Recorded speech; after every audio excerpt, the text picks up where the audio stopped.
सांगा कोण सांगताय? 19वा आणि 20वा मुद्दा झाला ना मागचा. अंतर्गत 20व्याच्या अंतर्गत.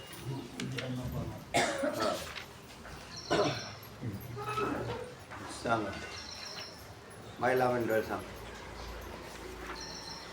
मागच्या शिंदेताई सांगतात नाही. तुम्ही गवळीताई सांग नाही का? खरंच करतायत नाही का? गवळीताई प्रश्न होता शिष्याचा प्रश्न होता का सर्पाचा नाश सर्पज्ञानाच्या नाश कारण आहे म्हणून सांगितलं. तर ते त्यांनी सांगितलं का सर्पाचा नाश सर्पाचा नाश म्हणजे रज्जूवरील सर्पाचा नाश. नाही तर नुसता सर्पाचा नाश सुरू केला तर रज्जूवर भासणारा जो सर्प त्या सर्पाचा नाश हा काय म्हटले? सर्पज्ञानाच्या नाशाचं कारण आहे म्हणून. हां हां कसं आहे काय? नाश हा म्हणजे आज अनिर्वय वचने ख्याती सांगता वेळेस त्यांनी सांगितलं का ते अगोदर एक क्षण मानली पाहिजे म्हणजे हां त्याचा म्हणजे उत्पत्ती आणि उदय हा 19वा मुद्दा सांगता येईल हां. तर सर्पाचा नाश सर्पज्ञानाच्या नाशास कारण नाही असं म्हटलं.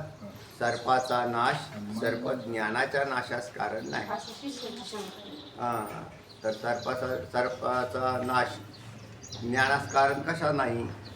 तर अधिष्ठानात त्यांनी काय केलेली होती? अगोदर भिन्नता निर्माण केलेली होती आणि विषय समजून सांगण्याच्या दृष्टिकोनातून तो विषय घेतला होता. तर त्याच्यात 2 अधिष्ठानं झाली.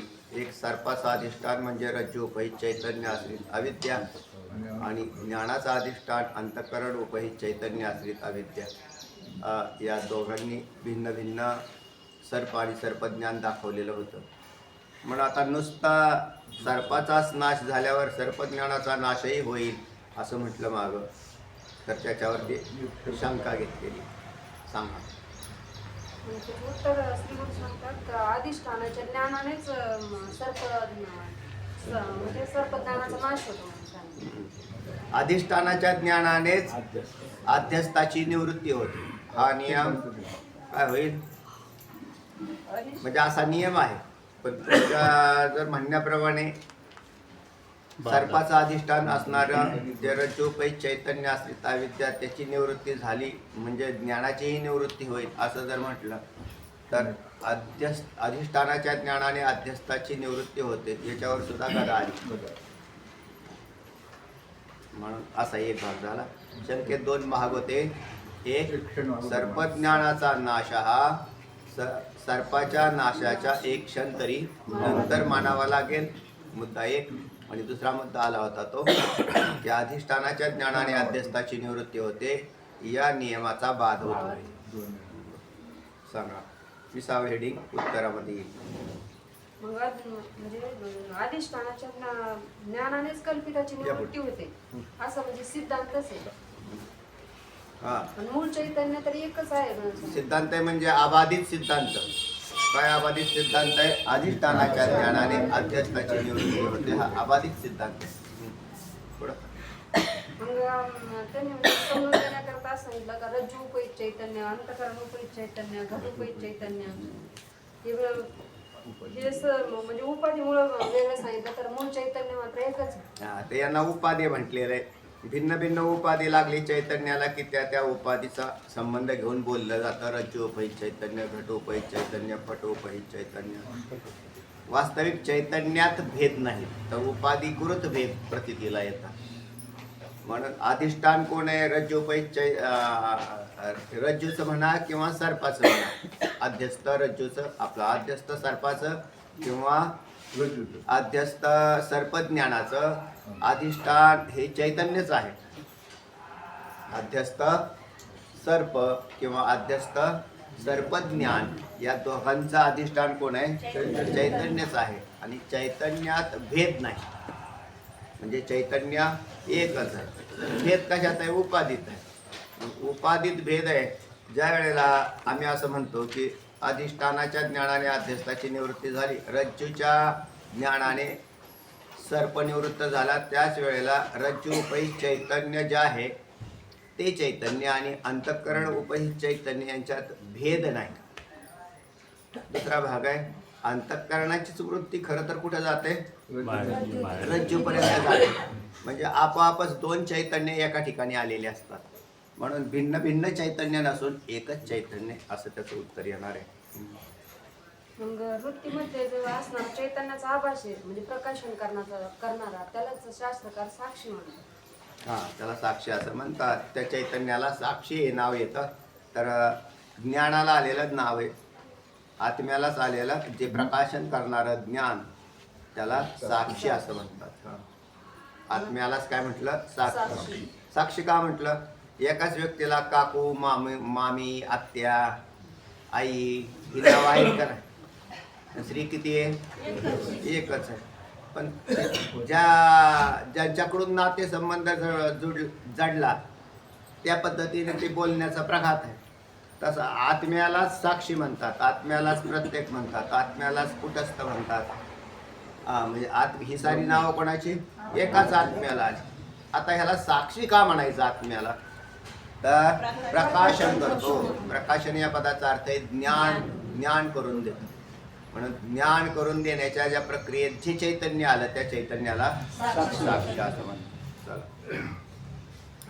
म्हणजे साक्षी शब्द आल्यावर गडबडून जायचं काय कारण नाही. तर साक्षी म्हणजेच आत्मा. साक्षी का म्हटलं तर तिथं समजून घ्यायचं आता कुठाच तरी ज्ञान करून देणारं हे चैतन्य असलं पाहिजे. अंतःकरणात आत्म्याचे म्हणजे साक्षीचं प्रतिबिंब होतं त्यालाच आभास म्हणतात. आता त्याच आत्म्याचं काय होत आहे, प्रतिबिंब कुठं होत आहे, अंतःकरणात पडतं. अंतःकरणातच का पडतं, तर शुद्ध सत्वगुणाचं कार्य अंतःकरण आहे. सगळ्या जीवांची अंतःकरण हे शुद्धच आहे, त्याच्यात काही शंका नाही. मूळचे अंतःकरण शुद्ध. त्याच्यात जो माल साठवला जातो, अंतःकरणात साठवला जाणारा माल, त्याच्यामुळे ते अंतःकरण मलिन होतं. मूळचं शुद्धच आहे. नवीन भांडी आणलेली असतात ना घरात, त्यावेळेला ते दिसायला फार व्यवस्थित दिसतात, चांगली. जर समजा विशेष करून खेड्यापाड्यामध्ये जर ते धुराड्यात कशात वापरली गेली, नंतर ते ओळखू सुद्धा येत नाही की हे नक्की काय. पण ते जर चांगला घासून काढलं की नंतर म्हणतो असं होतं का बघा, काय होतं, त्याचा फार रंग रूप गेला होता. पण आता कसं झालं, ते शुद्ध दिसायला लागला, सुंदर दिसायला लागलं. पण तेच म्हणजे काही पदार्थ ठेवल्यामुळे ते काय झालं, अशुद्ध बनलेलं असतं. तसंच अंतःकरण वासनारूपी पदार्थाने अशुद्ध होतं. म्हणून मूळचं अंतःकरण कसं आहे, काही लोकांना जास्त कळतं आणि काहींना कमी कळतं. का, त्याला प्रतिबंध करतं ते. म्हणजे जे साठवलेला अगोदरचा पदार्थ आहे तोच त्याचा काय असतो, प्रतिबंधक असतो. म्हणून ते तुम्ही जर जसं स्वच्छ करत जाल तसं ते भांडं उजळत चालतं आणि त्यामध्येही ज्ञान प्रकाशित होतं. आणि जेव्हा पूर्णच भांडं शुद्ध असतं तेव्हा त्याला अयम आत्मा ब्रह्म हे ज्ञान व्हायला काही अडचण नाही. म्हणजे मी परमात्माच आहे, निसंशय ज्ञान तयार होतं, कुठलाच संशय राहत नाही. का बरं, शुद्ध झाला आहे ना, म्हणून त्याच्या ठिकाणी हे ज्ञान आपोआप प्रकाशित होतं. आणि जोपर्यंत होत नाही तोपर्यंत मग समजून घ्यायचं की शास्त्रात दोष नाही, गुरूंच्यात दोष नाही, तिकडं परमार्थात दोष नाही, तर आपल्यामध्येच दोष असतो. आता इथला विषय आलेला आहे की त्या अंतःकरणात प्रकाशित चैतन्य, तर त्याच्यात दोन चैतन्य, एक अधिष्ठान चैतन्य, अंतःकरणाला अधिष्ठान असणारं चैतन्य म्हणजेच आत्मा, आणि दुसरा त्या अंतःकरणात आभासित झालेलं चैतन्य, त्याला आभास असं म्हणतात. जे अंतःकरणाला अधिष्ठान चैतन्य असतं ते सामान्य चैतन्य असतं, आणि जे अंतःकरणात प्रकाशित चैतन्य असतं ते विशेष चैतन्य असतं. त्या विशेष चैतन्यालाच आभास म्हटलेलं. काय म्हटलेलं आहे, जे सामान्य चैतन्य असतं ते नित्य सामान्य अवस्थेतच राहतं, अधिष्ठान राहतं. ज्या वेळेला मी कोण आहे असं विचारलं त्यावेळेला जे ज्ञान होतं ते आभासाकडून होतं. म्हणजे अंतःकरण स्थित किंवा बुद्धिस्त चिदाभासाला मी कोण आहे याचं ज्ञान होतं. आणि मग त्यावेळेला होणारं ज्ञान कोणतं आहे तर मी परम चैतन्य स्वरूप आत्मा आहे म्हणजे सत्सामान्य आहे हे ज्ञान आहे. पण ते ज्ञान विशेषत्वाने विशेष वृत्तीच्या द्वारे म्हणजे तत्त्वमसी महावाक्याच्या द्वारे निर्माण झालेल्या विशेष वृत्तीच्या द्वारे त्या बुद्धिस्त चिदाभासाला हे आत्मज्ञान होते. चला मग आत्मा आनंद रूप कसं आहे? आता हाही विषय येणारच आहे म्हणजे पुढे प्रसंगाने येणारच आहे की आत्मज्ञान किंवा ब्रह्मज्ञान कोणाला होईल हाही विषय येईल. चला आत्मा आनंद रूप कसं आहे? सांगितलं अगोदर सांगितलं म्हणजे त्रिपुटी सांगितले नाही तर आभासासहित अंतकरणात म्हणजे आभासासहित अंतकरणास म्हणजे त्याला प्रमता म्हणतात. आता थोडा विषय कळण्याच्या दृष्टिकोनातून त्यांनी 2-3 भाग केले ह्याच्यातले.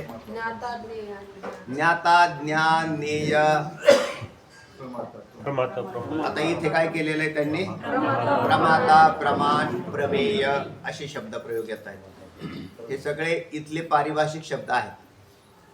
वेदांत शास्त्राचे हे पारिभाषिक शब्द आहेत. त्यात प्रमाता कोणाला म्हणतात, प्रमाण कोणाला म्हणतात, प्रमेय कोणाला म्हणतात हे जर कळालं म्हणजे याला त्रिपुटी असं म्हणतात. काय काय वेळेला असा शब्द येतो त्रिपुटी. मग ते त्रिपुटीमध्ये 3 घटक असतात. एक प्रमाता म्हणजे ज्याला प्रमाज्ञान होतं किंवा प्रमाज्ञानाचा आश्रय जिथे आहे त्याचं नाव काय आहे प्रमाता. दुसरा आहे प्रमाण ज्याच्या द्वारे होतं त्याला ते ज्याच्या द्वारे होतं त्याच्यात 2 द्वार आहेत. एक इंद्रिय रूपी द्वार आहे झालं आणि एक प्रमाण रूपी द्वार त्याला शास्त्र प्रमाण असं म्हणतात. म्हणून तिथंही प्रमाण हा शब्द येतो. वेदांची प्रमाण ते म्हणले याला प्रमाण काय तुम्ही बोलता याला प्रमाण काय मग तुम्ही सांगितलं हे संत सांगितलं आम्हाला संतांनी सांगितलं ह्याला काय म्हणतात प्रमाण. किंवा वेदाचं वचन जे काय श्रुती असेल त्याला प्रमाण म्हणतात. आणि जे कारण असते ते प्रमाण. हा नाही असं काय लक्षण नाही करता यायचं किंवा विचार करावा लागेल मला. पहिल्यांदा प्रमाण या पदाचा अर्थ इंद्रिय यांना काय म्हटलेलं इथं प्रमाण. म्हणजे आता त्या इंद्रिय म्हणजे जर समजा चक्षुर इंद्रिय त्याच्यातही वेगवेगळी इंद्रिय तुम्ही म्हणता ते बरोबर आहे एका दृष्टीने की रूपाचं ज्ञान करून द्यायला चक्षुर इंद्रिय त्याच्या ठिकाणी प्रामाण्य आहे असा एक अर्थ होईल त्याचा. पण प्रमाण कशाला म्हणतात त्या इंद्रियांना काय म्हटलेलं आहे प्रमाण इथे इंद्रियांना. आता प्रमेय कशाला म्हणायचं तर ते प्रमाण जे प्रमाण ज्याचं ज्ञान करून देतं. आता चक्षुरेंद्रिय हे रूपाचं ज्ञान करून देण्यात त्याला प्रामाण्य बरोबर आहे. म्हणून आकाराचं जे आकाराचं ज्ञान होतं ज्या पदार्थाचं ज्ञान होतं त्याला काय म्हणतात प्रमेय. प्रमाणांनी ज्याचं ज्ञान करून दिलं त्याला प्रमेय. ज्याने करून दिलं त्याला प्रमाण आणि ज्याला ज्ञान झालं त्याला प्रमाण. असं सोपं आहे. इथे काय म्हटलेलं आहे सांगा. हा तेच आहे ना सांगा. प्रमाता म्हणजे आभाससहित अंतकरण त्याला प्रमाता म्हणतात. आणि आभाससहित अंतकरणाची वृत्ती इंद्रियाद्वारा बाहेर निघून घटादी विषयापर्यंत जाते मग ती त्याला प्रमाण म्हणतात. बरोबर आहे. म्हणजे इथं इंद्रियांना प्रमाण केलं. पुढे आणि ती कशी जाते तर त्याचं वर्णन आलं आभासासहित आभासासहित अंतकरणाची वृत्ती काय होते इंद्रियाच्या द्वारे घटापर्यंत. त्या घटालाच प्रमेय असं म्हणतात. प्रमाज्ञानाचा विषय कोण आहे घट आहे. त्या घटाला प्रमेय असं म्हणतात. प्रमाणाने ज्ञान होतं म्हणून त्याला प्रमेय म्हणतात. हा ज्याच्याद्वारे ज्ञान होतं त्याला प्रमाण असं म्हणतात. प्रमाण प्रमेय नाही ज्याच्याद्वारे होतं त्याला प्रमाण असं म्हणतात. सोपं आहे ना कळालं सगळ्यांना. त्याला त्रिपुटी म्हणतात. त्रिपुटी म्हणजे 3 गोष्टी जिथे एकत्र झाले. हे जगाचे व्यवहार सगळे त्याच्यातच चालतात. म्हणजे हे गुलाबाचं फुल आहे याच्यात गुलाबाचं फुल काय झालं प्रमेय झालं. मला हे ज्ञान कशाच्या द्वारे झालं डोळ्यांच्या मार्फत चक्षुरेंद्रिय. म्हणून चक्षुरेंद्रियाला प्रमाण म्हणतात. कोणाला ज्ञान झालं ज्याला झालं त्याला प्रमाता असं म्हणतात. म्हणजे तुम्ही सगळे काय झाले तुम्हाला गुलाबाचं ज्ञान झालं म्हणजे तुम्ही सगळे प्रमाते झाले. कशाच्या द्वारे झाले? चक्षुरेंद्रिय. म्हणजे चक्षुरेंद्रियातून ती वृत्ती बाहेर गेली आभासासहित, तर ती प्रमाण. आणि ज्याचं ज्ञान झालं त्याला प्रमेय. पण आता याच्यामध्ये प्रमाता असं जर म्हटलं आहे ना, प्रमाता हाही तिथंही चैतन्य मानावं लागतं, प्रमाण तिथंही चैतन्य मानावं लागतं, आणि प्रमेय तिथेही चैतन्य मानावं लागतं. चैतन्य नसेल तर जडात ज्ञान उत्पत्ती होत नाही.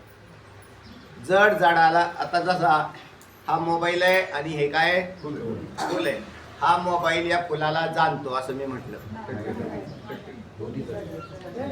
लक्षात आहे ना? हा मोबाईल किंवा हे फुल या मोबाईलला, हे दोन एकत्र झाले, आपण दोन्ही भेटलो असं जाणतो, असं होईल का? नाही. याचं कारण इथे व्यवहार्य चैतन्य नाही. एक चैतन्य आहे, ते व्यवहार्य चैतन्य नाही. सामान्य चैतन्यात व्यवहार होत नाही आणि जड जडाला जाणत. आता हा हाताला जाणतो असं म्हणणंही संभवनीय नाही, कारण हाही जड आहे हाही जड आहे. तर मी या दोन्ही हातांना जाणून यालाही जाणतो. म्हणजे चैतन्याला हे ज्ञान होत आहे, जडांना ज्ञान होत नाही. आणि त्या चैतन्यालाच आत्मा असं म्हणतात. चैतन्यालाच काय म्हणतात? आत्मा असं म्हणतात. आणि त्या आत्म्यालाच देव असं म्हणतात. म्हणजे देव वेगळा नाही. देव कोण आहे? चैतन्य हाच देव आहे, आत्मा हाच देव आहे. त्यालाच ब्रह्म असंही म्हणतात. व्यापक चैतन्याला ब्रह्म असं नाव येतं. जे व्यापक असतं ना, बृहत व्यापकत्वात ब्रह्मेती, जो व्यापक आहे आत्मा त्यालाच ब्रह्म म्हणतात. तोच एका देहापुरता उपाधीच्या द्वारे मर्यादित झाल्यावर आत्मा असा होतो. आणि मग असा त्या चैत्यामधले त्याला सामान्य आत्मा असं म्हणतात, किंवा सामान्य ब्रह्मचैतन्य. हे व्यवहार करत नाही, संग करत नाही, त्याच्यामध्ये क्रिया घडत नाही, त्याच्यात खंड पडत नाही, म्हणजे वेगळा नाही, तर अखंड एकरस अशा प्रकारचं हे चैतन्य आहे. बस. मग हे चैतन्य, ते जे एकच चैतन्य आहे, त्या चैतन्याला उपाधिकृत भेदांच्या द्वारे भिन्नता दिसते आपल्याला. म्हणजे जीवाला ही भिन्नता दिसते. म्हणून लोकांना अशा प्रकारचा भ्रम होतो की एखादा व्यक्ती जर गेला की तो म्हणतो त्याचा आत्मा गेला, एखाद्या व्यक्ती जन्माला आला की ते म्हणतात आमच्या घरात जन्म झाला, त्याच्यात आत्मा आला किंवा आत्मा गेला. अशा प्रकारचे लोकांना भ्रामक समजुती तयार होतात. जर आत्मा एकच असेल आणि चैतन्य एकच असेल तर आतापर्यंत कोणतीच व्यक्ती मेलेली नाही. काय म्हटलं? आतापर्यंत कोणी मेलेलं नाही. कसं काय मेलेलं नाही? मग आत्मा कुठं मरतो तेव्हा? आजपर्यंत कोणीच मेलेलं नाही. आणि मग म्हटलं मग मेलं कोण? जे जन्मलेलं होतं ते गेलं. म्हणजे जन्मलेलं होतं ते देह एक आहे आणि जीवात्मा एक आहे. तो जीवात्मा हाही पंचमहाभूतांनी युक्त असून, किंवा अगदी शास्त्राच्या खोल भाषेत म्हटलं तर खरं दोन्हीही कल्पितच आहे. पंचमहाभूतही अस्तित्वात नाही, तीही कल्पित आहे. म्हणजे एक कल्पित जीव जोपर्यंत मी स्वतः जीव आहे असं म्हणत राहतो तोपर्यंत जगतो. आणि जेव्हा त्याला हे कळतं की मी जीव नाही तर मी शुद्ध चैतन्य, त्यावेळेला त्याचं विसर्जन होतं. आणि कसं होतं म्हणतात तर मिठाप्रमाणे. एखादा मिठाचा खडा सागरातून बाजूला आला, पाणी बाहेर आलं की त्याचं काय होतं? मीठ होतं. त्या खड्यांचे जे मीठ आहे त्या उपाधिकृत मीठ राहतात, ज्याची त्याच्या उपाधिकृत. पण तेच जर सागराशी ऐक्य करायला केलं त्या मिठाच्या खड्याने की ते सागर होऊन जातं. तसा जीवपणाला जो मुकला तो ब्रह्मभावाला प्राप्त होतो. तो कसा जाईल? तर त्याने स्वतःलाच ठरवावं लागतं की आपल्याला काय करायचं आहे. आपल्याला परिच्छिन्नत्वात, म्हणजे अल्प जे होतंय ना, त्यांनी काय करायचं आहे? व्यापकत्वात जायचं आहे. कारण अल्पपणात दुःख असतं. जे अल्पपणा आहे, अल्पपणा आहे का नाही? काय प्रमाण? अल्पपणा लावणी तो वेगळ्या, ते ओवी झाली. मग होय सिंधूची एवढे, समुद्री लवण लवण न पडे तव वेगळे अल्प आवडे. सिंधूची होय. मग होय सिंधूची एवढे अजून एक काहीतरी पद येतात. लवणाची कुंजरी. मिठाचा कुंजरी म्हणजे हत्तींचा विस्तार. चला, तर तेव्हा आपल्याला हा विषय कशासाठी आलेला आहे की त्रिपुटीचा विचार चालू होता. प्रमाता, प्रमाण आणि प्रमेय. या त्रिपुटीमध्ये जडांची त्रिपुटी नाही तर चैतन्याची त्रिपुटी आहे ही, आणि ही व्यवहार्य आहे. म्हणून याला व्यवहार्य चैतन्य, साक्षी चैतन्याच्या द्वारे हे व्यवहार केले जातात. चला पुढे. खाली ज्ञाता ज्ञान आणि ज्ञेय ते कसं होत सांगतो. ज्ञाता, ज्ञान आणि काय झालं? नाही काय म्हटले तुम्ही?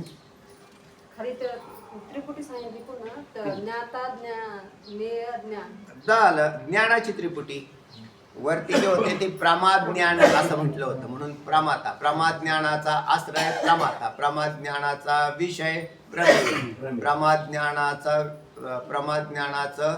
प्रमाण, त्यालाच प्रमाण असा शब्द प्रयोग आला. आता प्र शब्द आलेले तिथे. आता ज्ञाता, ज्ञान आणि ज्ञेय याच्यामध्ये ज्ञाता म्हणजे ज्ञान.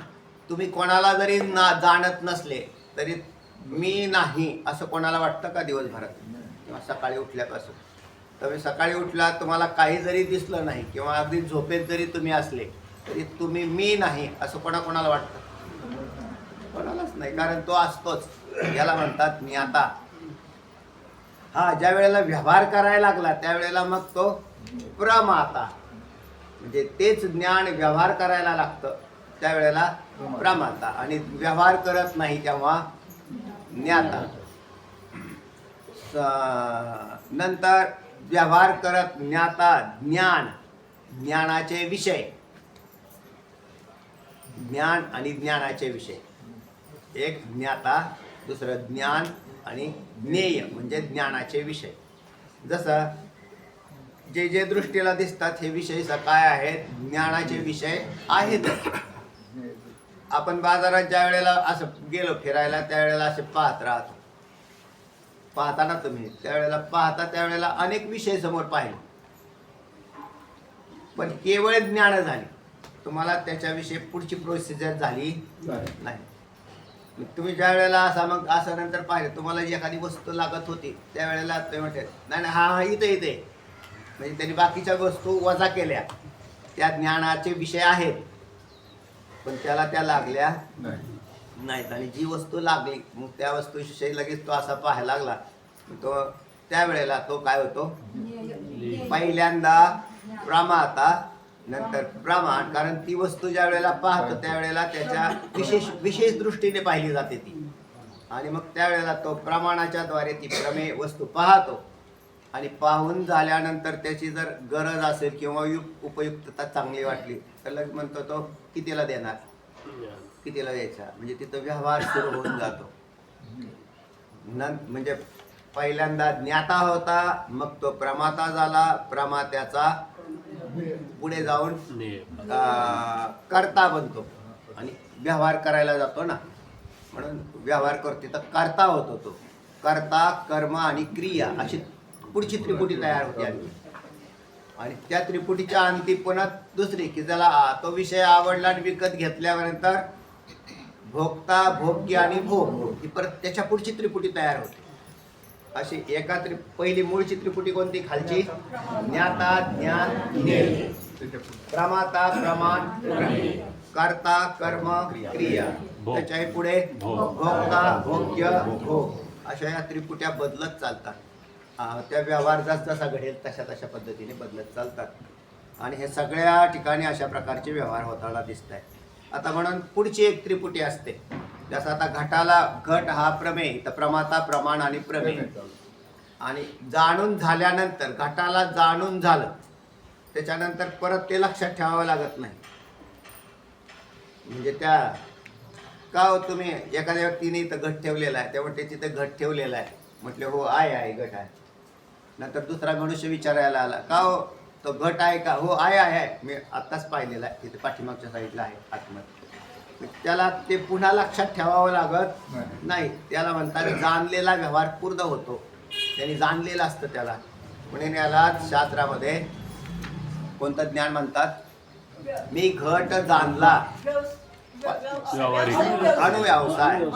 आणि पहिला व्यवसाय म्हणजे घटाला नुसतं पाहणं, व्यवसाय ना. हे व्यवसाय ज्ञान न्यायिकांच्या भाषेत. पहिल्यांदा जे ज्ञान होतं, मी घट पाहिला, पहिल्यांदा घट पाहिला आणि नंतर मी घटाला जाणलेला आहे, हे ज्ञान द्वितीय ज्ञान. त्याच्यात ज्ञाता, ज्ञान आणि ज्ञेय ही त्रिपुटी असते. चला, प्रथम म्हणजे मी जाणला, त्याच्यानंतर म्हणजे नाही, प्रथम त्याला पहिल्यांदा ज्ञान होतं, मी प्रमाण घट आहे. हा म्हणजे प्रथम त्याला ज्ञान होतं का घट आहे म्हणून. पहिल्यांदा घट आहे हे ज्ञान पहिलं आणि नंतर मी जाणला म्हणून. जाणला तर ते अंतर्ज्ञान आहे ना, त्या घटाकडे न पाहताही होतं. आपण काय सारखा ते पदार्थ पाहतच राहतो असं नाही. तो पदार्थ एकदा पाहून झाला की सोडून देतो. पण पदार्थ सोडून दिला तर घरात कितीतरी वस्तू आणून ठेवलेल्या आहेत तुम्ही. ह्याचे तुम्ही काय आहात? ज्ञाते आहात. म्हणजे तुम्हाला त्याचं काय आहे? ज्ञान आहे. आपल्या घरात एवढे एवढे पडलेले आहेत, याचं ज्ञान आहे. आणि ज्या वेळेला प्रारंभिक पहिलं ज्ञान होतं त्याचं नाव, मग तो प्रमाता प्रमाण प्रमेयाच्या कक्षेमधलं ज्ञान असतं. नंतर तेच ज्ञान दुसऱ्यांदा जाणून झाल्यानंतर ठेवून दिलं जातं. पदार्थ ठेवून दिला आणि ज्ञान मात्र अंतःकरण वृत्तीत राहत. त्याला ज्ञाता असं म्हटलेलं आहे. त्याला ज्ञाता, ज्ञान आणि ज्ञेय ही त्रिपुटी सांगितली आणि त्याच्यानंतर उदाहरण सांगितलं त्यांनी. कंदीला जशी कंदिलात काच असते. अजून एक आहे बा, ज्ञाता, ज्ञेय आणि ज्ञान. आता इथं आलेला प्रसंग सांगतो तुम्हाला बरं का. तर इथे आलेल्या प्रसंगानुसार ज्ञाता, ज्ञेय आणि ज्ञान, इथे ज्ञेय पदार्थ समोर नाही तरी सुद्धा ज्ञेयाचं ज्ञान आहे. मी घट जाणला, बरोबर आहे. त्याच्यात घट आता आहे का समोर? तो घट बाजूला जरी गेला, कारण पहिल्या ज्ञानानेच त्याला जाणलं. जेव्हा पहिल्यांदा संबंध झाला त्यावेळेला त्याला जाणलेलं आहे. आणि म्हणजे त्याला काय म्हटलेलं आहे? घट आहे. पहिलं ज्ञान आहे, घट आहे. अंतःकरण वृत्तीकडून घट आहे आणि घट आहे. नंतर ते ज्ञान बाजूला सरकतो, म्हणजे तो विषय बाजूला सरकला. नंतर आतमध्ये जे ज्ञानाची त्रिपुटी जागी आहे ती ज्ञाता, ज्ञेय आणि ही सूक्ष्म त्रिपुटी आत आहे. एक त्रिपुटी बाहेरची झाली का आणि दुसरी ज्ञानाची त्रिपुटी अंतर्गत सूक्ष्म अशी आहे. तिथे प्रमेय वस्तू समोर असलीच पाहिजे असा काही नियम झाला राहिला नाही असं नाही आहे. पण तो प्रमेय रूपी घट कुठं आहे? अत्यंत सूक्ष्म अंतःकरण वृत्तीत आहे. लक्षात आलं ना? जसं आता हे पहिल्यांदा तुम्ही गुलाबाचं फुल जाणलं, नंतर मी बाजूला हे जाणलं ना तुम्ही, मग मी बाजूला काढून ठेवलं. आता ते गुलाबाचं फुल कुठं आहे? तुमच्या अंतर्गत ज्ञेय आहे का नाही? ते समोर असलंच पाहिजे असा काही नियम नाही, तर ते आतमध्ये आहे. म्हणून म्हटलं घरात कितीतरी पदार्थ पडलेले आहेत आपल्या, तर ते सूक्ष्म रूप अंतःकरण वृत्तीत आहेत. म्हणून तुम्ही जाणणारे, त्या पदार्थांना जाणणारे ज्ञाते, ते पदार्थ ज्ञेय आणि त्याचं तुम्हाला ज्ञान आहे. कळालं? हा, हे पण हे अंतर आहे, म्हणजे सूक्ष्म आहे. चला, तर उदाहरण देऊन सांगतात का म्हणजे कंदिलास काच अशा कितीतरी त्रिपुट्या उत्पन्न होतात, निघून जातात. सगळ्या पहिल्यांदा बाहेरचे स्थूल त्रिपुटी आहे, नंतर त्याचं सूक्ष्म रूप कुठे राहतं? चिंतामध्ये राहतं. ज्ञाता, ज्ञान, ज्ञेय. चला, कंदिला म्हणजे काचेचं आता याला उदाहरण सांगता येते. तर प्रथम काचेतील प्रकाशन कोण सांगते का? दुसरे पुरुष मंडळी सांगा. धनंजय नाही केलं सर, मधले सर.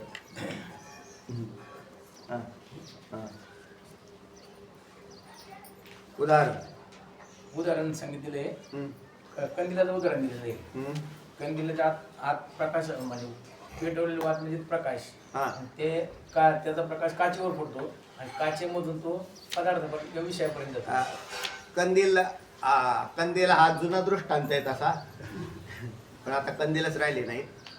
पण त्याच्यात कंदील, त्यात खाली रॉकेल राहायचं, त्यातून एक वात काढलेली असायची. त्या वातीचं बहुतेक जुन्या माणसांना माहिती, नवीन मुलांना नाही माहिती राहायची.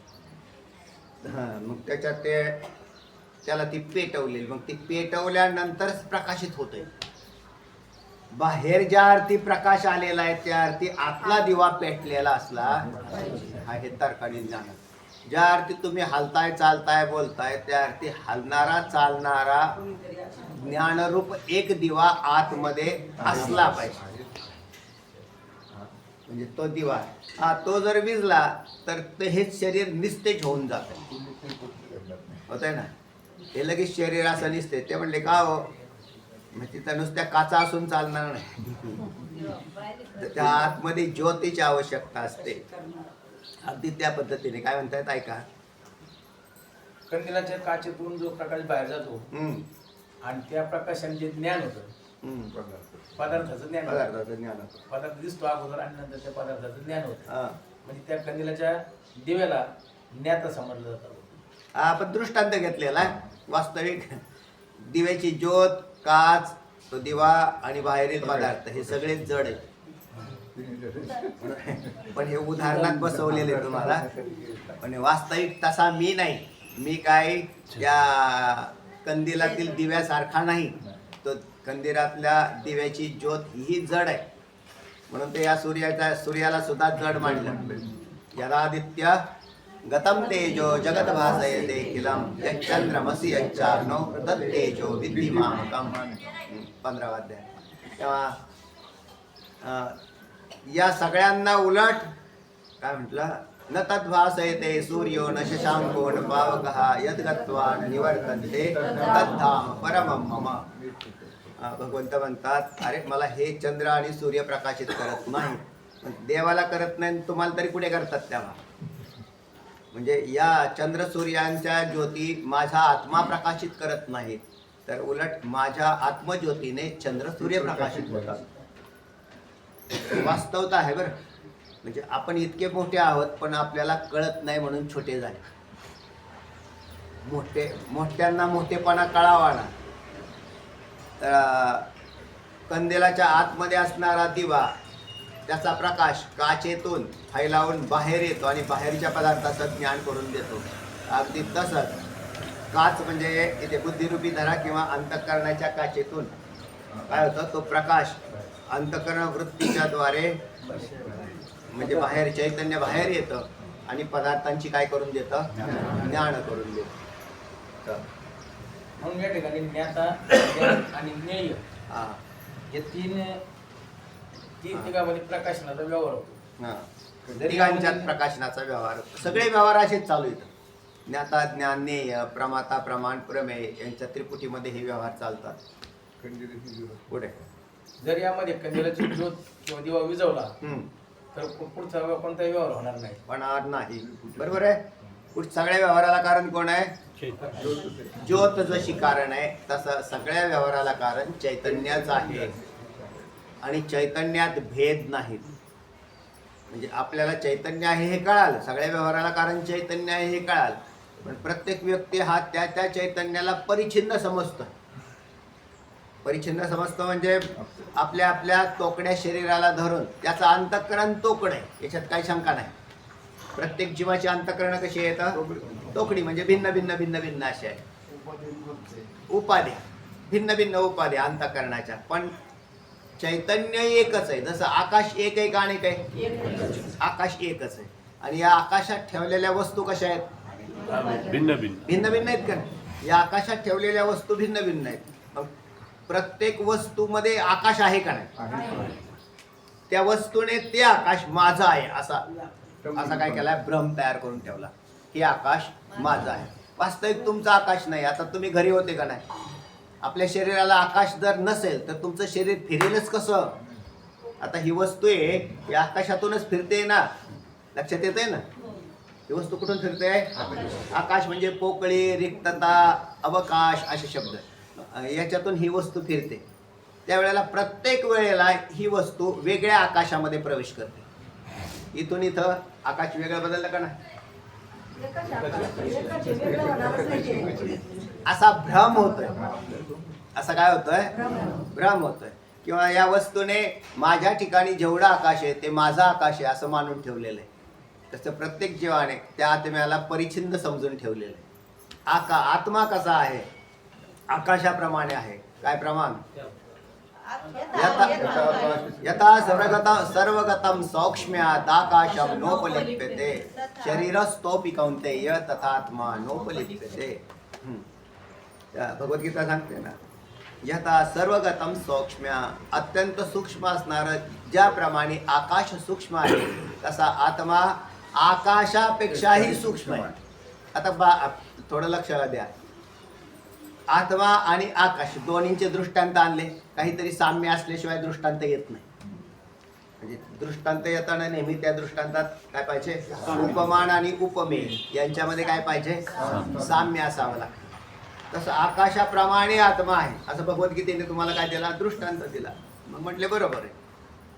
मग मला सांगा, दोन्ही जर सारखेच असतील तर दृष्टांत होईलच कसा. म्हणून आकाश हे पंचमहाभूताचं कार्य आहे, पण आकाशाच्याही आत गाळीव जो आहे त्याला आत्मा असं म्हणतात. आणि जो आकाशासारखा नाही, कारण आकाश जड आहे आणि आत्मा चेतन आहे.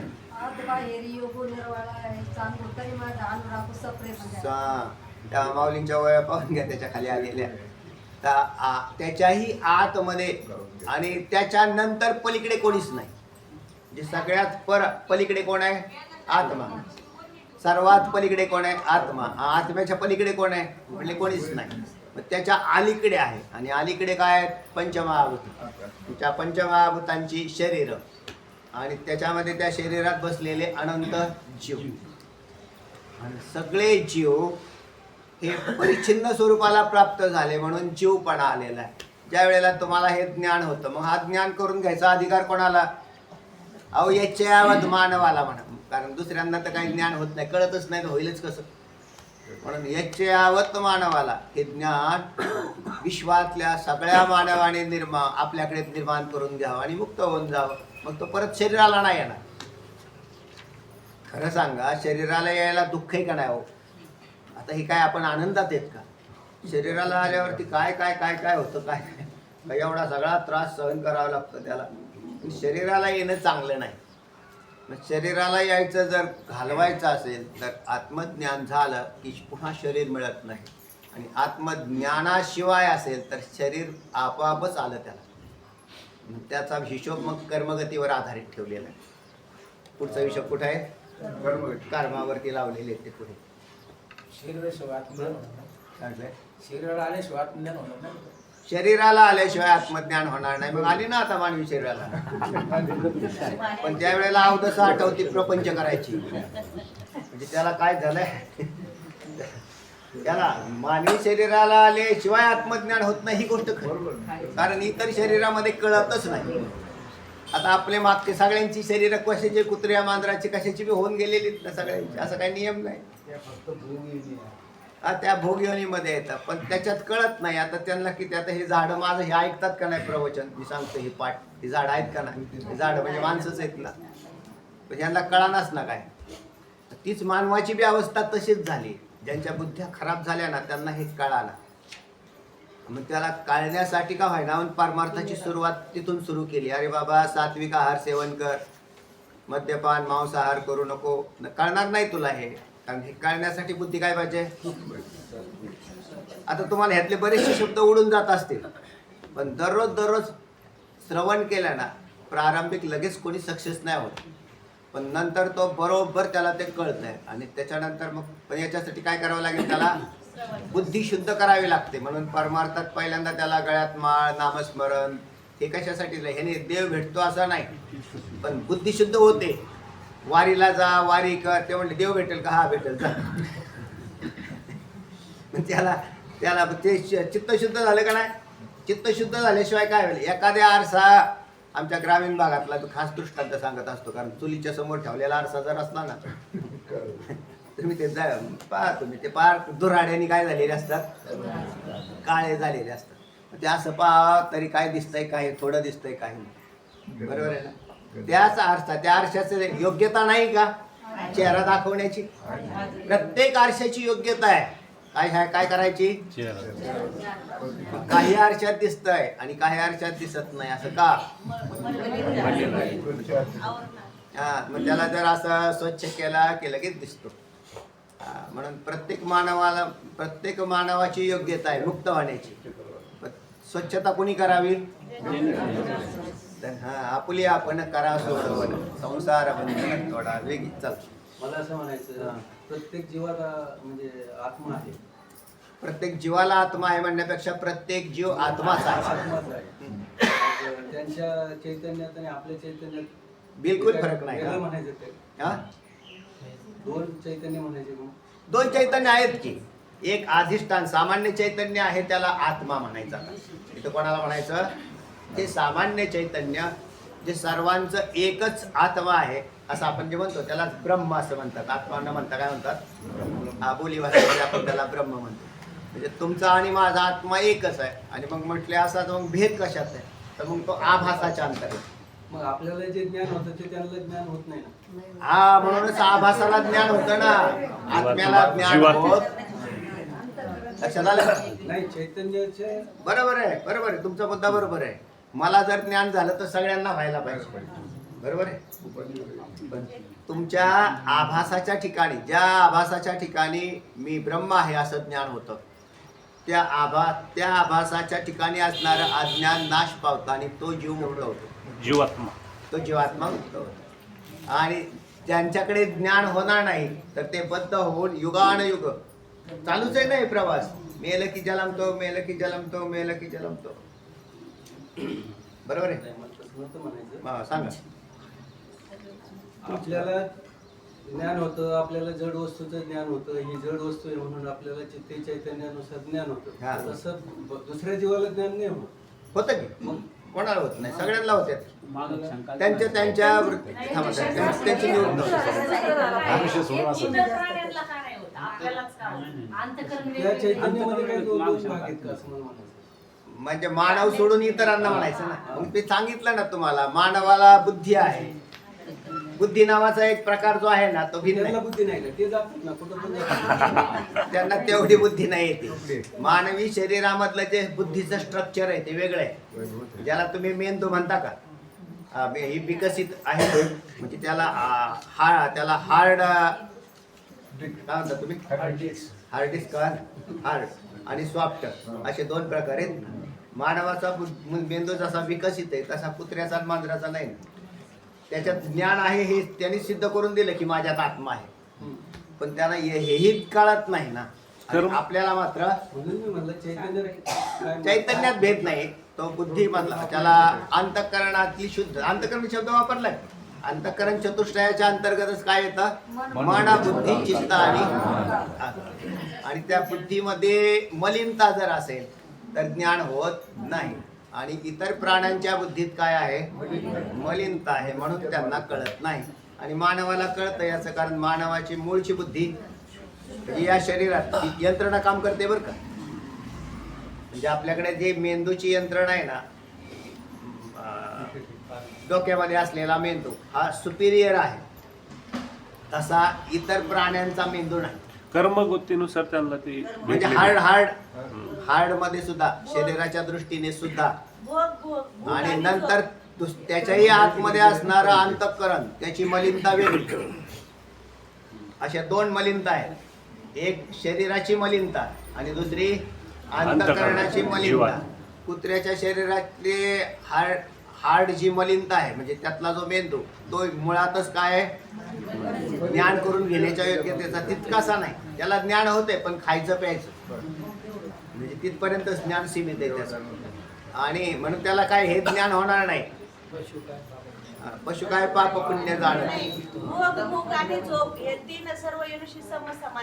आहार, निद्रा, भय आणि मैत्री हे चार गोष्टी सगळ्या योनीमध्ये समान, याच्यात शंका नाही.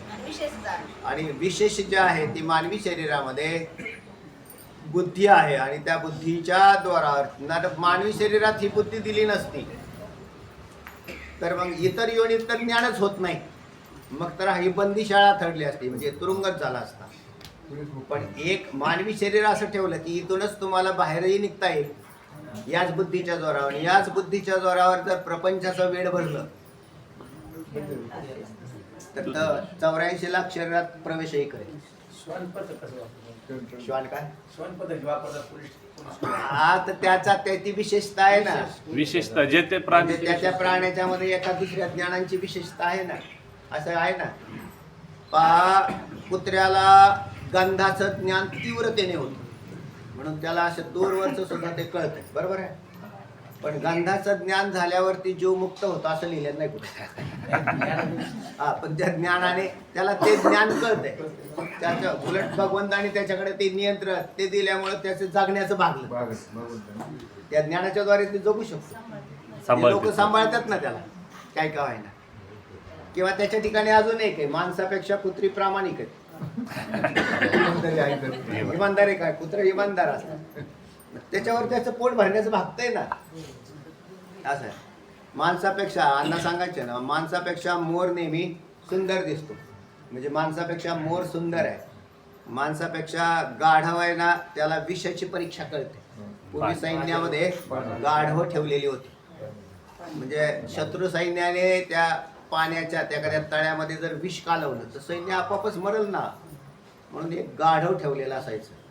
ते गाढवाने जर पाणी पिलं तर माणसांनी प्यायचं. शुद्ध पाणी. कोण भारी.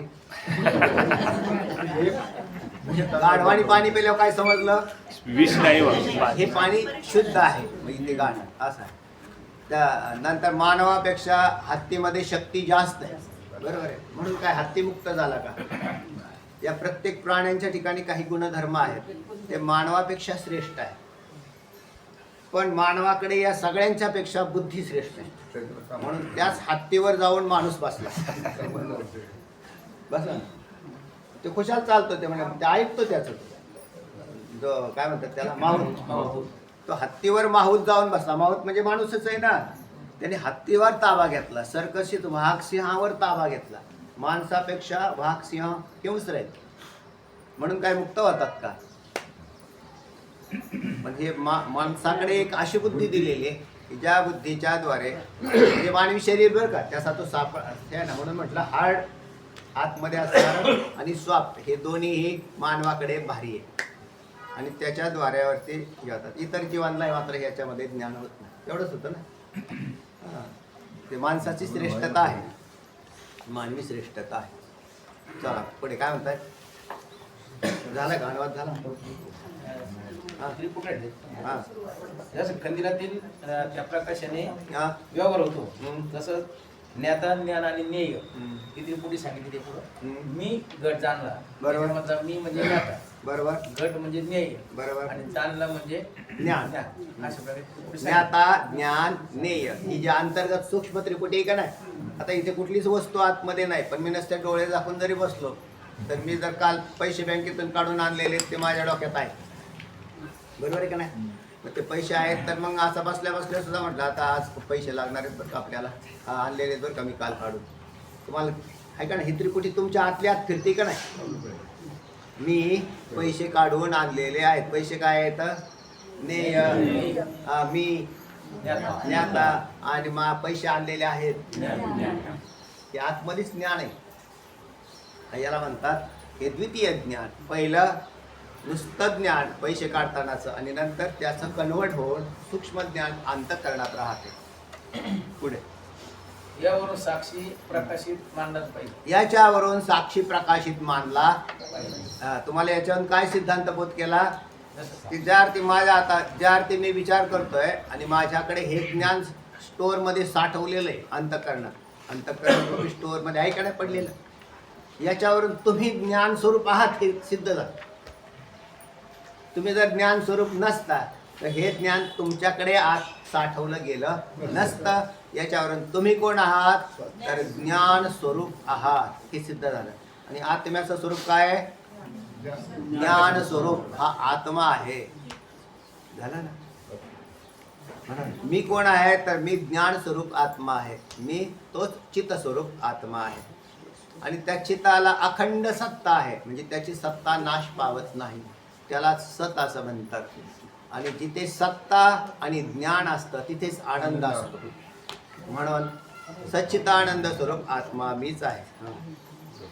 जर तो साक्षी मानला नाही तर कंदिलातील दिवस जसा प्रकाश विजवला किंवा मालवला. लक्षात आलं ना. या दृष्टांताने काय सिद्ध केलं हो. तुम्ही कोण आहात? ज्ञान स्वरूप आत्माच आहात, हे सिद्ध झालं. आणि ही त्रिपुटी एक सूक्ष्म तुमच्या ठिकाणी राहते.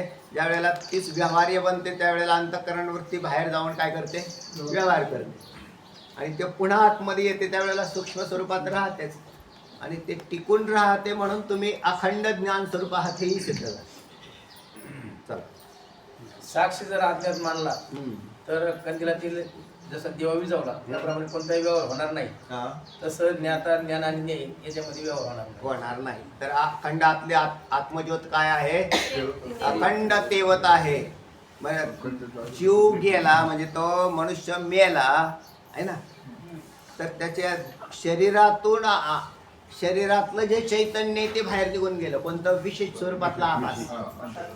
पण त्याचा नाश झाला नाही म्हणून ते दुसरीकडे गेलं. दुसरीकडे गेलं म्हणजे कसं? जोपर्यंत त्याला ज्ञान होत नाही ना स्वरूपाचं, तोपर्यंत ते दुसरी शरीर घेत आहे. ती शरीर कर्मगतीवर आधारित आहे. कशावर आधारित आहे? त्या जीवाने केलेल्या कर्मावर. ते कर्म त्याचं स्वतंत्र आहे. प्रत्येक जीव आपलं आपलं कर्म करतो आणि आपल्याबरोबर घेऊन जातो. म्हणजे निर्माण झालेल्या त्या कर्मापासूनचं पाप पुण्य आपल्याबरोबर घेऊन जातो.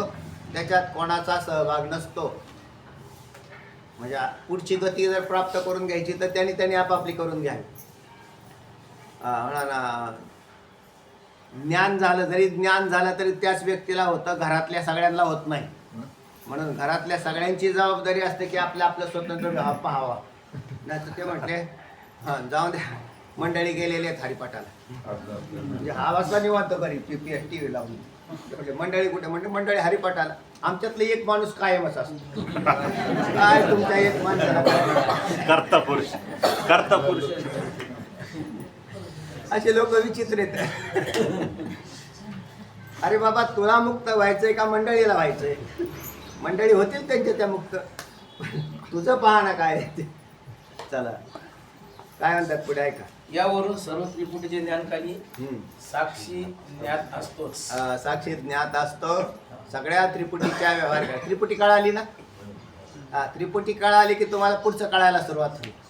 ज्ञाता ज्ञानेय, प्रमाता प्रमाण प्रमेय, कर्ता कर्म क्रिया, भोक्ता भोग्य भोग, या त्रिपुट्या सगळ्या निर्माण होतात. व्यवहार येत या आणि होतातही.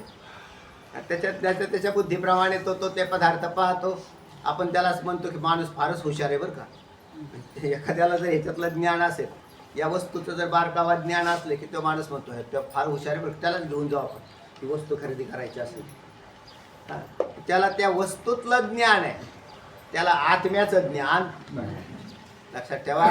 पण सगळ्या लोकांना जगाची ज्ञान फार पुष्कळ झालेली आणि याच्या भरपूर फॅकल्टीज सुद्धा आलेल्या आहेत. काही एक फॅकल्टी का आता विज्ञानवादामध्ये आपण विज्ञान युगात जगतोय, सगळे अनेक फॅकल्टीज आहेत. त्या माणसा मुलांना आताची पोरं तर लय हुशार आहेत.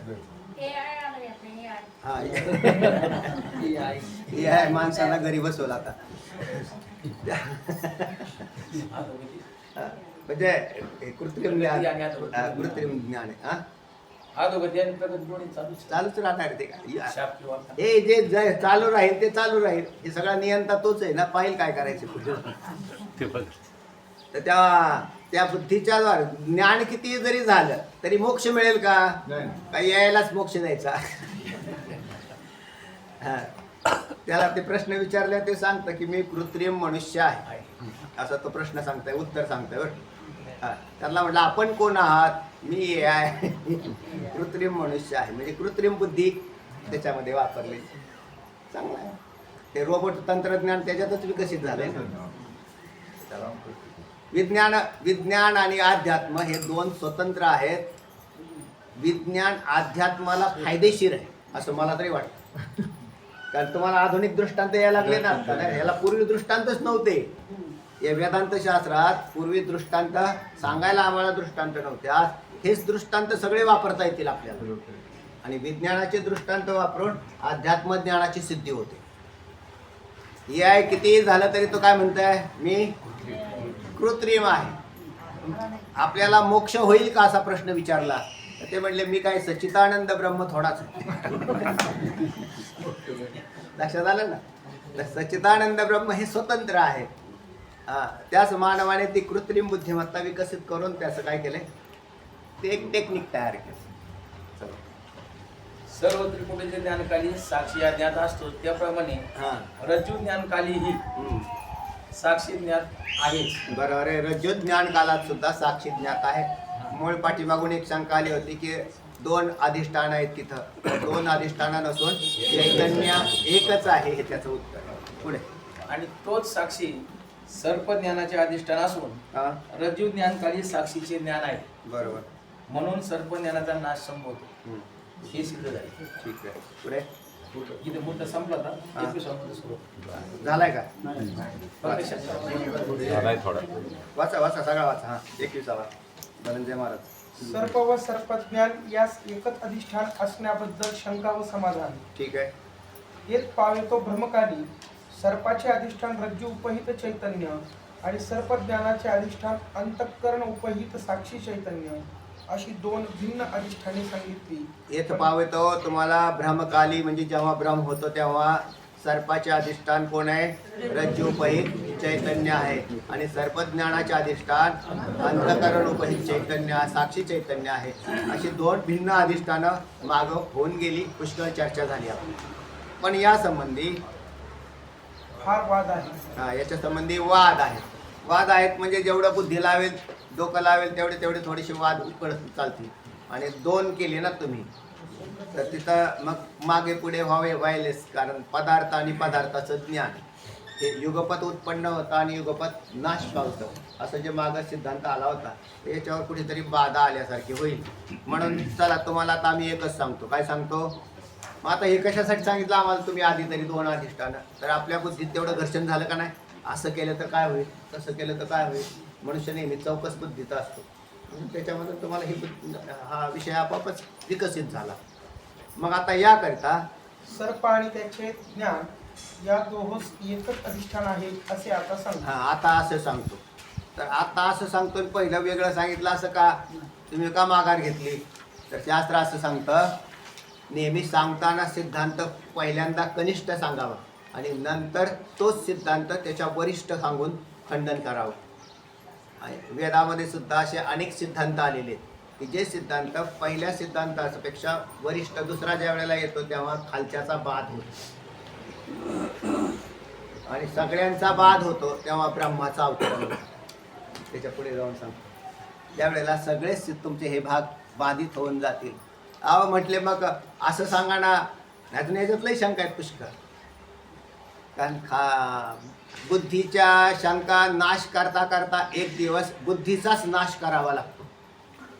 काय त्या बुद्धी, कारण बुद्धी कुंठित झाली की आपोआप ब्रह्माचं अवतरण.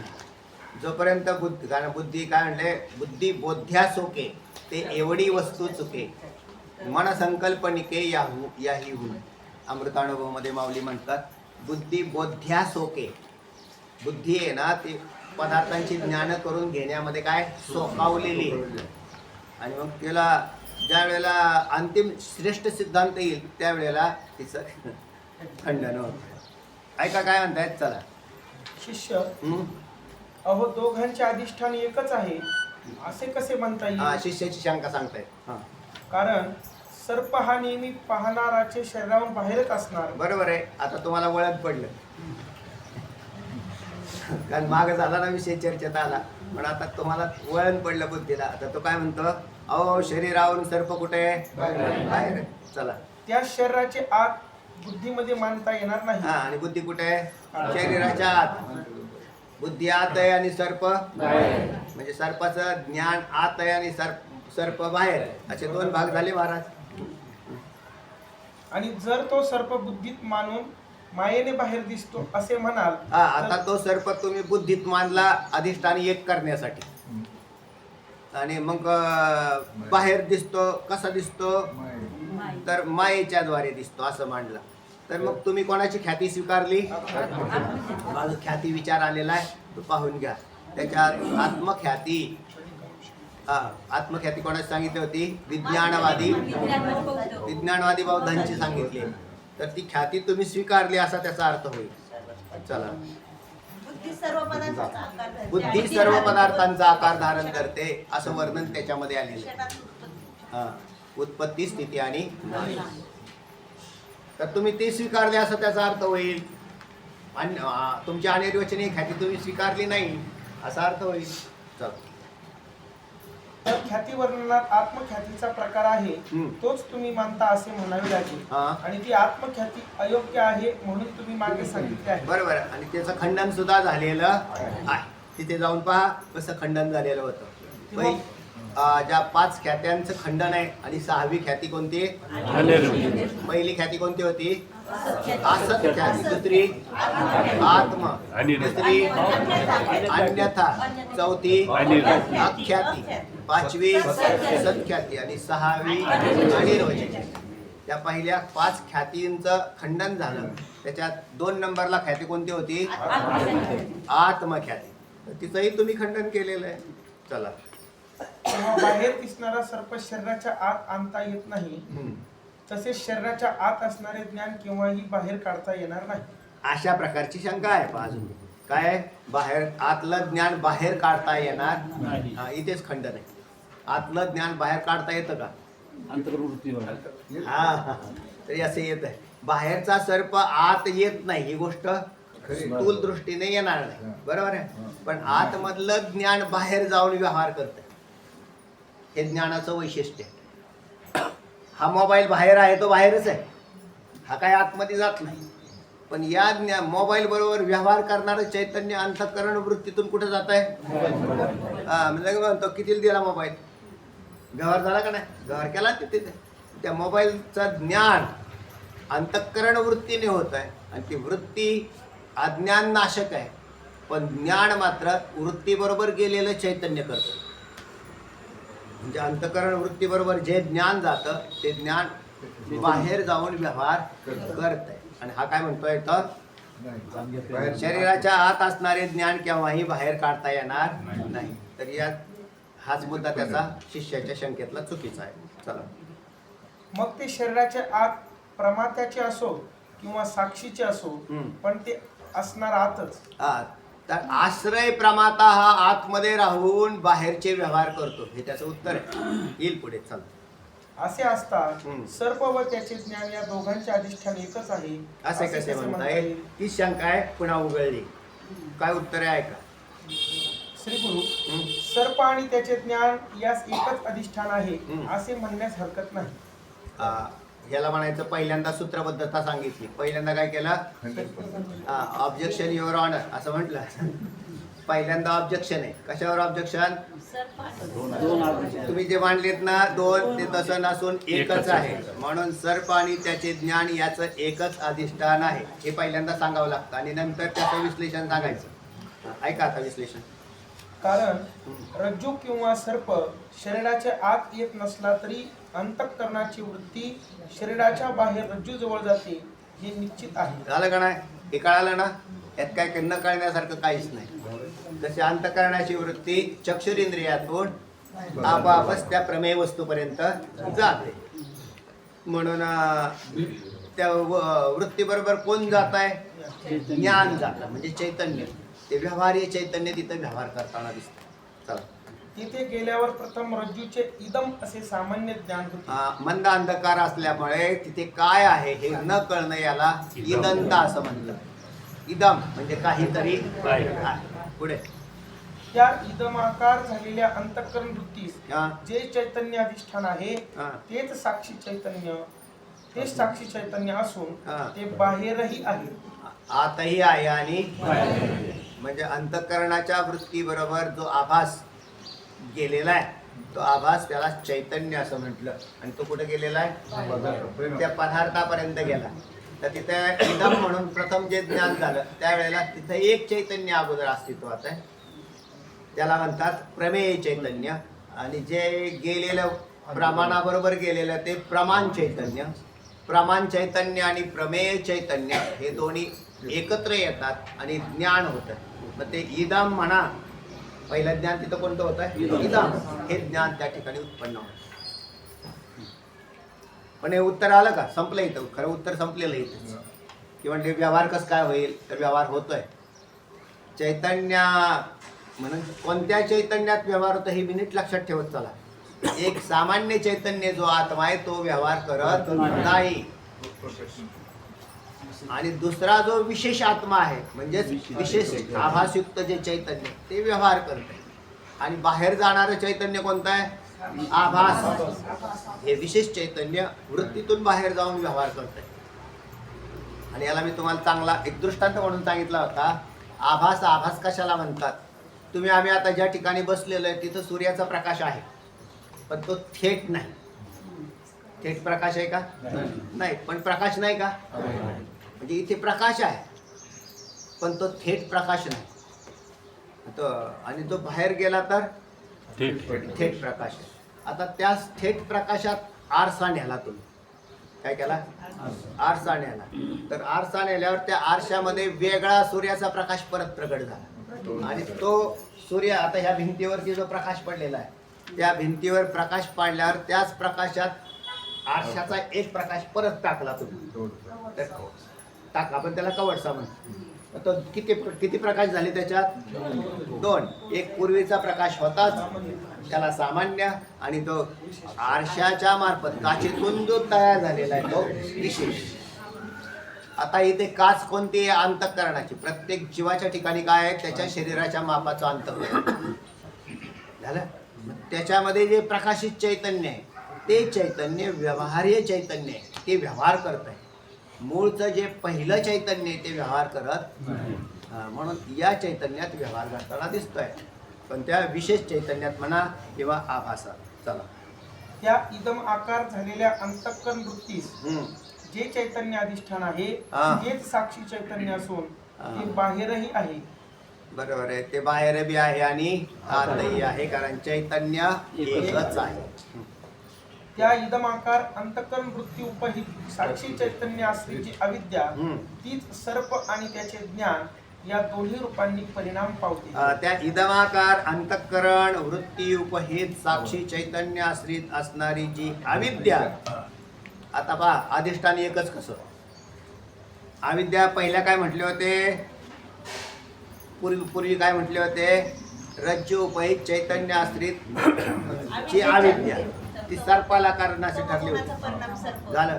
आणि अंतःकरण वृत्ती उपहित चैतन्य आश्रित असणारी अविद्या ती सर्प ज्ञानाला कारण ठरवली होती. पण दोन्ही ठिकाणी अविद्या नावाचा एक कॉमन शब्द आलेला आहे. आता त्या अविद्या म्हणले मग आम्हाला असं वाटलं की अविद्या दोन आहेत.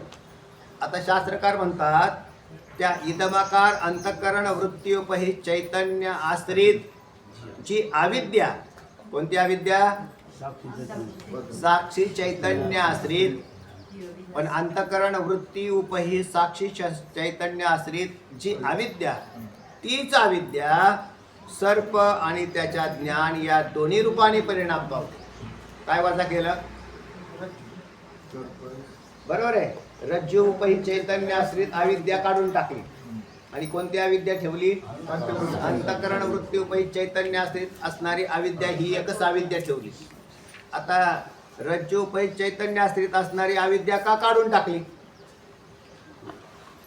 तर त्याचं कारण आहे अविद्या दोन नसून एकच अविद्या आहे. अविद्या दोन नसून एकच अविद्या आहे. म्हणजे एकाच अविद्येच्या पासून ज्ञान आणि पदार्थ हे उत्पन्न होतात. मग तुम्ही मागं आम्हाला जे सांगितलं होतं की सर्पाच्या उत्पत्तीला रज्जू उपहित असणारी अविद्या कारण आहे, आणि आता इथं तुम्ही म्हणले की अंतःकरण उपहित चैतन्य आश्रित अविद्याच कारण आहे. तिथं तरी तुम्हाला आम्ही रज्जू उपहित चैतन्य आश्रित असणारी अविद्या कारण सांगण्याचं कारणता होती तमगुणाचा परिणाम सर्प आहे म्हणून त्या ठिकाणची अविद्या वापरली. म्हटले मग आत्ता कुठे गेली तुमची ती अविद्या? अहो, अविद्या ही 3 गुणांनी युक्त आहेच. कोणत्या? सत्व, तम आणि रज. म्हणून अंतःकरण वृत्ती उपहित चैतन्य आश्रित असणारी अविद्या ही सुद्धा तम गुणांनी युक्त आहे आणि त्याच अविद्येचा परिणाम सर्प आहे. म्हणजे हे तुम्ही अगोदर सांगितल्यापेक्षा हे आम्हाला असं वाटतंय, पण मग त्या अविद्यात तमांश आहे का? आहेच. कारण अविद्येत तमगुण असतोच, म्हणून तोच तमगुण सर्पाला कारण आहे आणि त्यातलाच सत्वगुण हा सर्पाच्या ज्ञानाला कारण आहे. कळतंय का? आता हा विषय सुंदर आलेला आहे त्यातला, फक्त कळून घ्या. आता हे एक जो पदार्थ उत्पत्तीमध्ये जी अविद्या वापरली होती ती बाहेर होती हे आम्हाला माहीत साधारण कळालं, पण तुम्हाला स्थूल बुद्धीने कळण्यासाठी सांगितलं होतं. आता तुम्हाला सूक्ष्म करायचं असेल तर अविद्या किती असतात? अविद्या 2 नाही, मग अविद्या एकच आहे. मग आता कोणत्या अविद्येची व्यवहारी धरायची ती व्यवहार करताना? तर अंतःकरण वृत्ती उपहित चैतन्य आश्रित असणारी जी अविद्या, ती अविद्या सुद्धा सतोगुण, तमगुण आणि रजगुणांनी युक्त आहे. म्हणून अंतःकरण वृत्ती उपहित चैतन्य आश्रित असणाऱ्या अविद्येच्या तमांशाचा परिणाम सर्प, आणि त्याच म्हणजेच अंतःकरण उपहित चैतन्य आश्रित असणाऱ्या अविद्येच्या सत्वांशाचा परिणाम सर्पाचं ज्ञान असं आहे. तर हे आता अधिक सूक्ष्मता आहे. आता अधिष्ठान किती झाले? एकच अधिष्ठान झालं. कोणतं? अंतःकरण उपहित चैतन्य आश्रित असणारी अविद्या. तर ते एकच अधिष्ठान केलेलं आहे, चैतन्य अधिष्ठान केलेले तिथे. चला, त्या इदमाकार अंतःकरण वृत्ती उपहित साक्षी चैतन्य आश्रितची अविद्या हा हीच सर्प आणि त्याचे ज्ञान या दोन्ही रूपांनी परिणाम हा, पावते. याच्या खाली अंडरलाईन करून ठेवा. यातलं मुख्य वाक्य हे कुठला? त्या इदमाकार अंतःकरण वृत्ती उपहित साक्षी चैतन्य आश्रित जी अविद्या तीच सर्प आणि त्याचे ज्ञान या दोन्ही रूपांनी परिणाम पावते. हा, इथं सिद्धांतच बदललेला आहे. पहिला सगळं कॅन्सल करून टाकलेलं.